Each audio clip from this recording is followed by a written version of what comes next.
Welcome to the Wear, Wag, Repeat podcast. I'm Tori Mystic. As a dog mom lifestyle expert, blogger, and business owner, I love talking to other women in the pet industry and sharing their advice with you every week. Sit, stay, and listen to the latest episode.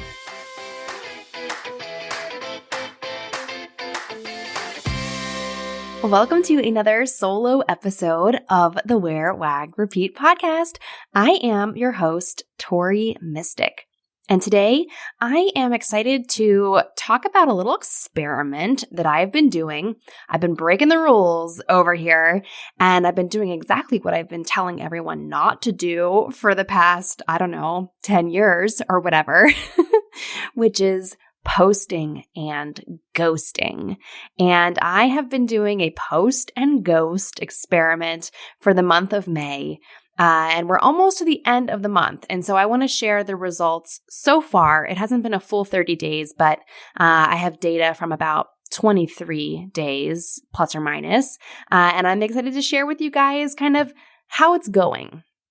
So I'll talk to you a little bit about this experiment that I've been doing, what prompted me to do it, the actual data results of it, as well as kind of my emotional results of it, which was a big part of why I did this, and how I am moving forward with it, which has a lot to do with my email list. And I'm going to share with you a really great webinar / live workshop that's happening later on this week that I'm going to be attending to kind of up my email game, which I'm always trying to learn something new. You guys know I love to learn.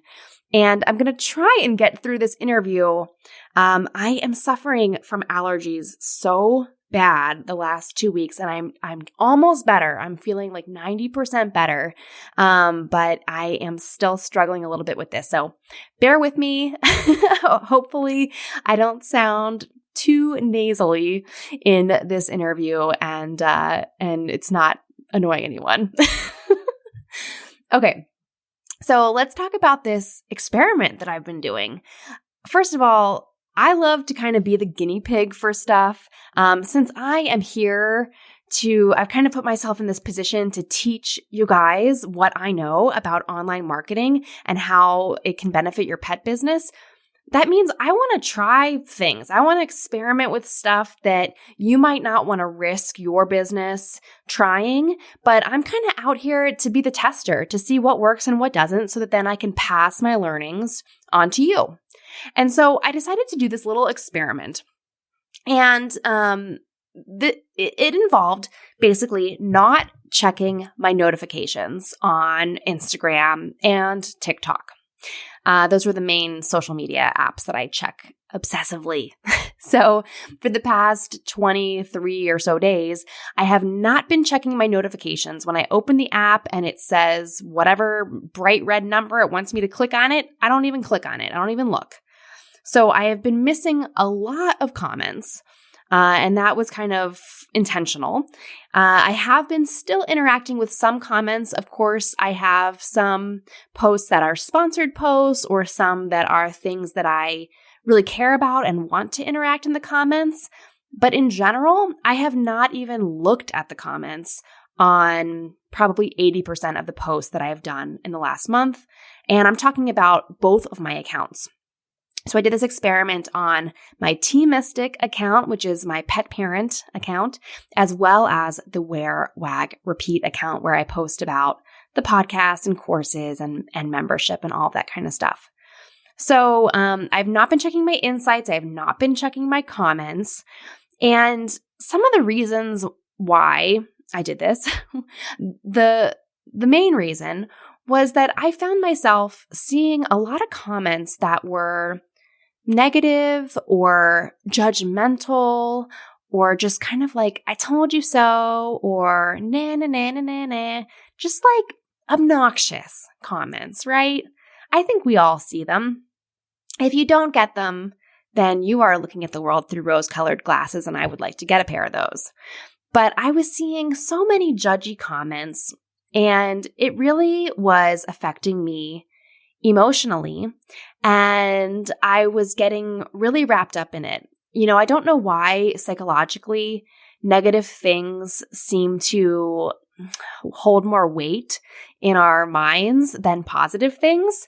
I don't know why that is, but it definitely is a real thing, and it is for me. And so whenever I would see these negative comments on my account and on other people's accounts, it would just throw me off. And I would be like, oh, I need to reply to this. Or, I would just be hurt sometimes, or, whatever, a plethora of reactions, right? But it was throwing me off. I wasn't able to focus on what I'm actually here on this earth to do.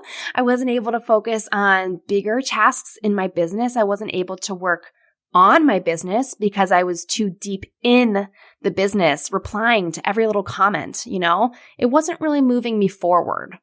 Instead, it was kind of halting me, and I was being paralyzed by these kind of comments. And I know that I'm not alone because I was listening to the Dog Mom Mentality podcast this week. Caroline had a new episode about this very topic. She got a rude comment on one of her posts that I don't remember exactly what it was, but it was very rude. And she kind of did a whole episode about how that made her feel and just all the negative impact of interacting with comments like this and seeing comments like this. So that was one of the really big things. And it wasn't just on my account. When I saw rude comments on other people's accounts, I would get all bent out of shape and be like, oh, I need to come to their defense. But really, it's not my position to do that. And I don't want to get into arguments with people on social media because that does not get me anywhere. Now, that's one of the big reasons that kind of prompted me to do this experiment. But another reason that's kind of a more deep-seated, kind of long-standing issue for me that kind of tied into this experiment was that I just don't really appreciate having my value measured by how many likes or views an algorithm of a robot app grants me, right? That's not fair.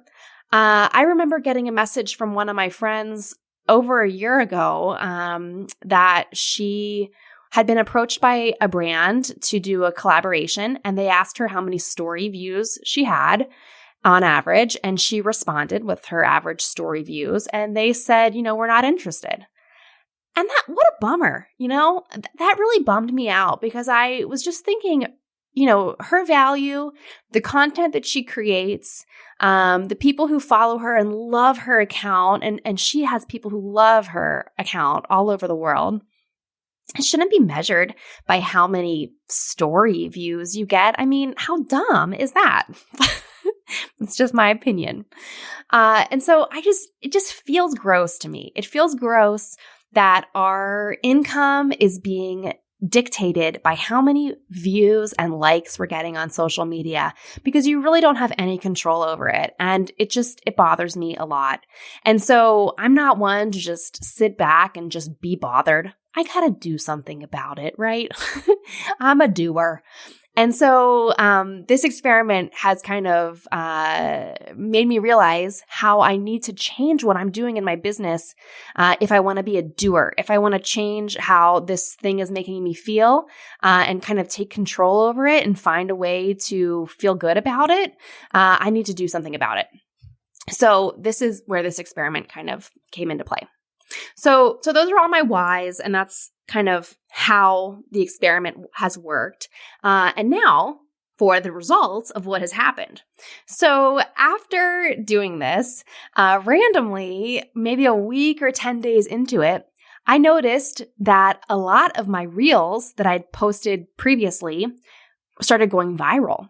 I had probably half a dozen or maybe 10 different reels go viral on my Team Mystic Instagram account and also a few on my Wear Wag Repeat account. I have one on my Team Mystic account that is almost at 100,000 views. I had a sponsored reel go up to, I think it's like 60,000 views. And on Wear Wag Repeat, I had one the other day where I couldn't even use the official audio because it wasn't available on my account for some reason. So it was just listed as like original audio, and that still has gotten about 17,000 views. So what I've kind of learned from that is that interacting doesn't necessarily impact your Reels views. Now, whether or not your Reels views are actually an important metric is a whole other topic, right? But, we obviously, I don't want my engagement to tank. I don't want my Instagram accounts to tank because I've spent years building them up. So this experiment was not about, just throwing everything away. I still was posting quite often and quite actively. In fact, because I was not interacting with comments and not checking insights all the time, I actually had a lot more space mentally and also on my calendar to create much better content and create much more reels instead of just kind of posting old photos that I had taken, which is kind of the rut that I had gotten into before. So for the past month, I've been creating a lot of reels. I figured let's just lean into it. Go for it. Keep posting and ghosting. Since I had so much more time to create stuff, I was creating a lot more reels than I was before. I just wasn't interacting with anything after the fact. And as a matter of fact, I extended this experiment by not doing any hashtags on some of my posts. Some posts, I just put them up and I didn't put any hashtags on it. Like, let's just see how little I can possibly do and still get pretty much the same results, right? So what I found was that I had a bunch of things go viral, and then most of the other content was getting the same exact numbers as I had before. Now, when I looked at my insights, I just pulled them. I pulled the data from May 1st to 23rd, and it's compared automatically in Instagram Insights to the previous period. And based on that, on my Teamistic account, the reach had increased 655%. My reach was up over 650% this month when I was posting and ghosting all month long. My accounts engaged on Teamistic was up 75%. I had a 75% increase in the accounts that were engaging with my account. How amazing is that? Now, the one number that I was not surprised by is my total followers. To be totally transparent with you guys, my follower number has probably been at the same number for like 2 years. I'm not kidding. I don't know how to get more followers. I've been posting so many reels. I've had reels reach 100,000 views. I have done so many things, and my follower number seems to never ever go up. So for the past 23 days, compared to April, my total followers on Teamistic went down 0.2%. Now, that's not very much. It barely even registers for me because my account is almost always just completely stagnant when it comes to followers. So I don't think that this experiment had any impact on that whatsoever. Now, I also did this experiment on my Wear, Wag, Repeat account, so I want to share that data with you there as well. And on Wear, Wag, Repeat, in the last over the course of May, since I've been doing this experiment, my reach went up 150%. And my accounts that engaged with my Wear, Wag, Repeat account was up 334%. That's a whole lot of increase in accounts engaged with me. And that was with me doing zero engagement. Not zero, I'll get to that next. But that's a huge increase. And then on my Wear, Wag, Repeat account, the total followers did go up 1.3%. That account actually does gain new followers every single day, as opposed to Teamistic, which seems to gain and lose the same exact number every single day for some reason. Now, I just mentioned that I was doing zero engagement. That's not entirely true. The one place where I did continue to engage all month long, probably more so than I did before, was in my DMs. And this is kind of because I wanted to create more deeper bonds and relationships with people, with my followers. And I felt like that wasn't happening in the comments. I felt like, part of the reason why I started this was the comments can turn into kind of a catty place and a very critical and judgmental place. And I don't know if it's performative because everyone can see it, that people feel like they have to be mean for show. I don't really understand it. But it doesn't seem to translate to the DMs. The people who leave snotty comments on my posts, they don't ever DM me. So why should I invest any energy in them, right? I only really want to interact with the people who are DMing me, who are putting the extra effort forth. Now, I love sending voice notes and video messages in my DMs and just kind of texting back and forth with people. I feel like I'm able to make such a deeper connection, and it's actually been so much better. I don't think that your DMs are measured at all in your Instagram insights, as far as I can tell. There aren't really any insights for DMs. But I can just say that I feel like I am so much more connected with people in my DMs than I ever was before. And part of that, earlier this month, I did an Instagram reel and a bunch of stories about an incident at the dog park where someone had 6-week-old puppies at the dog park. Do not do that, please, anyone. And those stories and that reel generated probably 100 DMs back to me with people wanting to talk about that. And so I think that posting more authentic content, interacting with people more in the DMs, it's just serving me so much better than replying to every single comment. I'm not sure that I'm ever going to go back to replying to every single comment, which brings me to the next portion here, which is moving forward. How am I going to continue? Am I going to continue doing this experiment, or have I had enough? Well, I have found that I really do enjoy interacting in the DMs, and I do miss a little bit of the interaction that I was getting from comments, because there are, great things that happen in the comments. It's great to hear from people and think of them, and I do like that, and I appreciate all the effort that people put in to comment on my posts. I don't want anyone to feel like I don't appreciate it, because I do, but I think that moving forward, I want to do a better job of communicating to my followers where they can interact with me.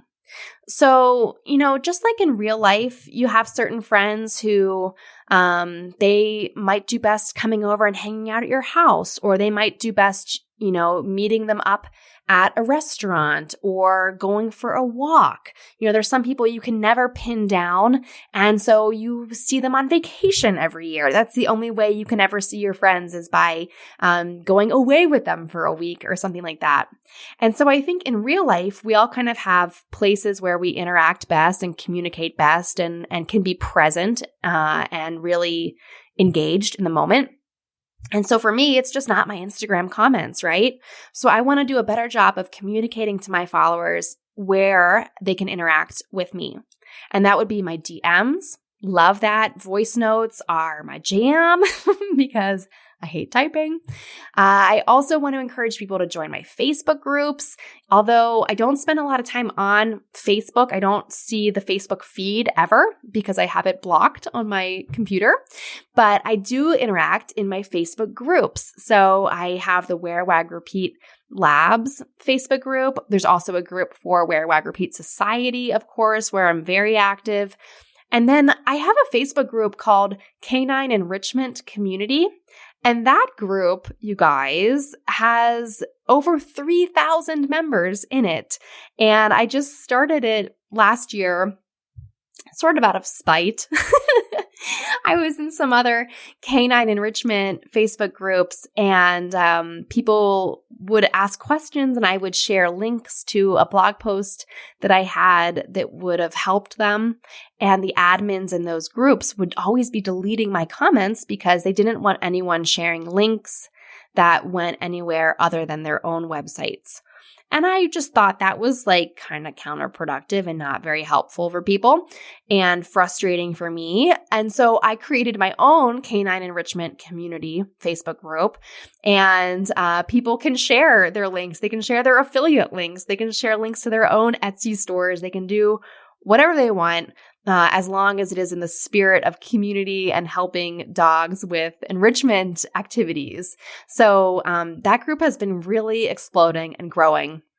And as you know from my other solo episodes this year, I am really focusing a lot more on canine enrichment, and I really think that I have a great potential to help a lot of people and a lot of dogs by doing more canine enrichment education. And I'm still working on getting my certification as a canine enrichment technician. And as I go through every module in that course, I'm writing blog posts with what I'm learning, and I can share those blog posts in my Facebook group. So those are my 2 Facebook groups. But really, the main place where I want to direct my social media followers to come and interact with me is my email list. I am slightly obsessed with email marketing.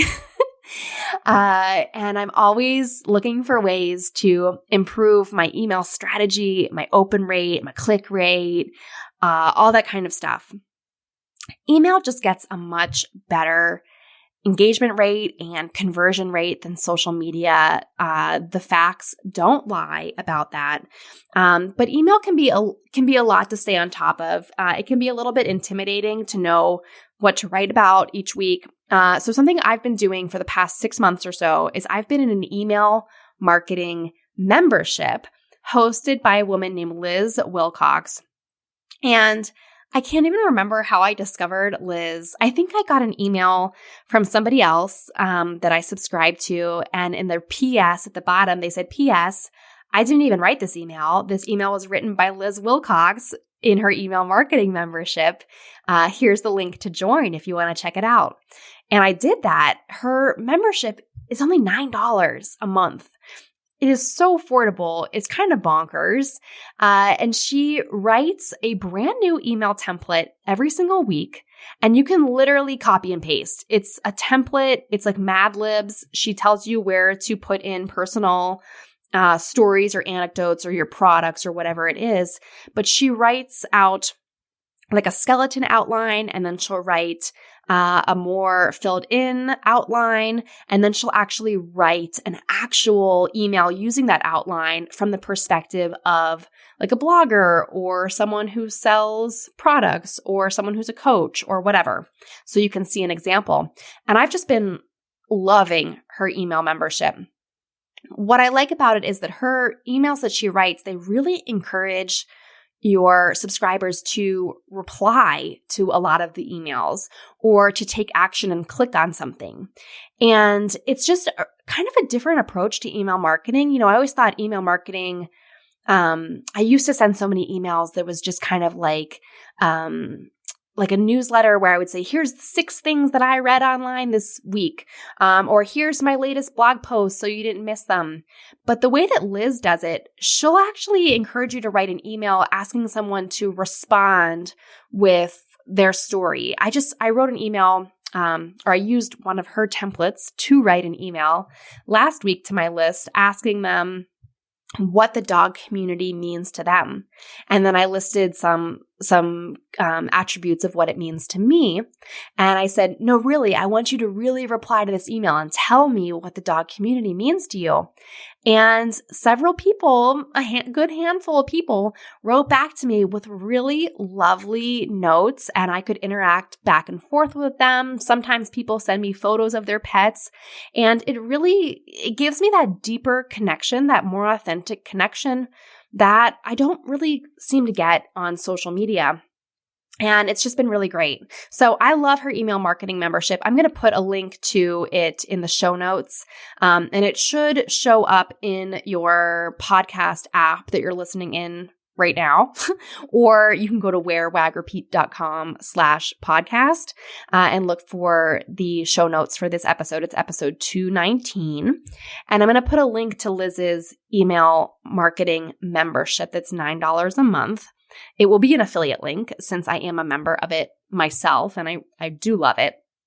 But Liz is also hosting a live training this Friday morning, and I'm already signed up for it. I'm really excited. It's going to be all about email open rates. So she's going to talk about the difference between open rates before versus now, and kind of what happened in the middle was that Apple made a bunch of updates to their operating system.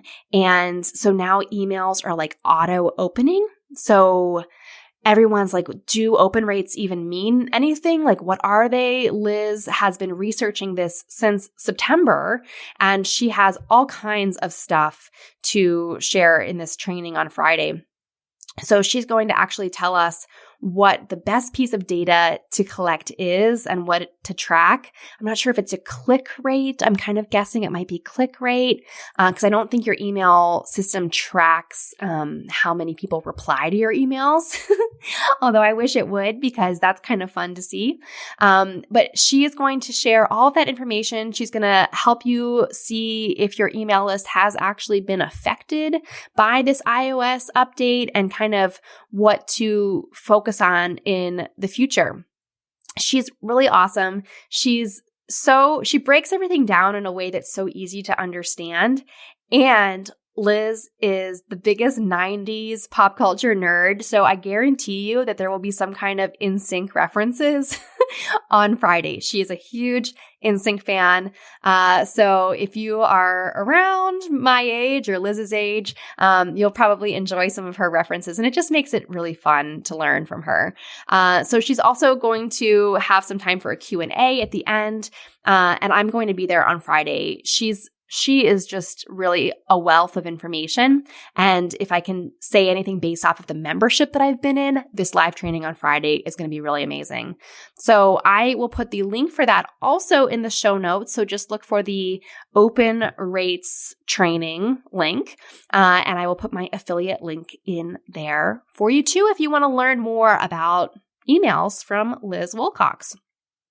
All right, guys, I think that wraps it up for today's solo episode. Thank you so much for listening.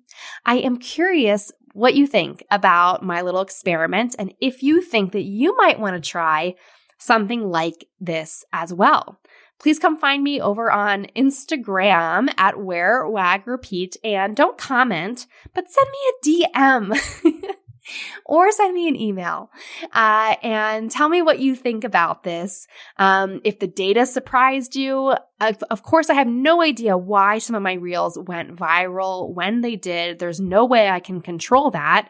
But it has been a very interesting experiment, and I feel a lot less stressed, and I feel like I've been able to accomplish a lot more in my business because I am not getting wrapped up in the comment drama. So let me know if you are going to try posting and ghosting this summer. What did you like most about this episode? Find me on Instagram at TMystic and let me know what intrigued you or what questions you have about starting or growing your own dog-inspired business. You can also screenshot this episode and tag me in your stories. I love to see who is listening out there. Some of the best conversations happen after the episode, right? So track me down over on Instagram or join the Wear, Wag, Repeat Labs Facebook group to connect with other dog-obsessed entrepreneurs. And as always, you can find all the links and resources discussed in this episode at wearwagrepeat.com/podcast. See you back here next week.